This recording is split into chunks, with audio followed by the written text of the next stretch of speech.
Tsembwe. Et c'est de là qu'on a fait cet examen qu'on appelle ANAPAT. Est-ce que les cancers du sein actuellement, c'est un sujet tabou?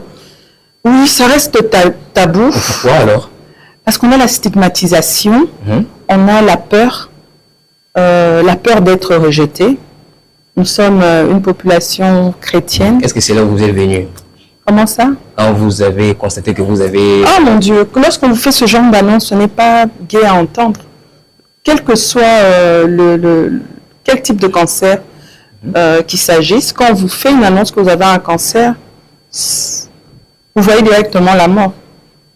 Parce que justement, malheureusement, beaucoup de femmes ont perdu la vie à cause du cancer du sein. Aujourd'hui, le cancer du sein fait partie des maladies à un très fort taux de mortalité en RDC. Alors, comment est-ce que les femmes en RDC, selon votre engagement, puisque vous êtes une activiste, comment est-ce que les femmes en RDC s'activent pour tout justement repousser cette maladie-là, selon votre constat? Bon, repousser la maladie, je ne le dirais pas de cette manière-là. Déjà, une femme à partir de 25 ans, elle doit avoir les bons réflexes. Faire de l'autopalpation.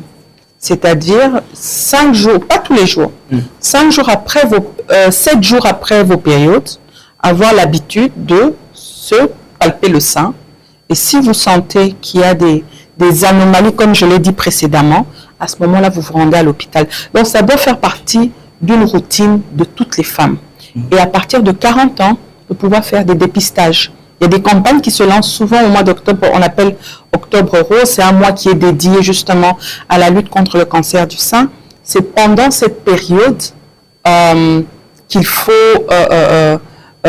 profiter, parce que c'est gratuit pendant cette période où c'est vraiment à moindre coût, pouvoir faire des dépistages. La femme à partir de 40 ans doit vraiment avoir ces réflexes-là de se faire dépister.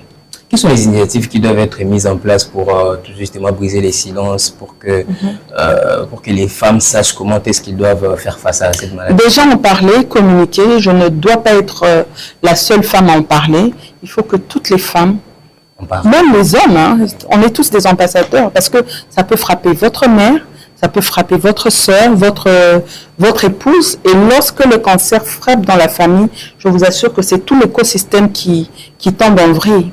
Donc nous devrons tous être des ambassadeurs et en parler, faire de la sensibilisation à tous les niveaux. Moi, je le fais souvent, je l'ai fait dans les écoles parce que j'estime que les enfants, quand ils sont avertis, ils réagissent mieux.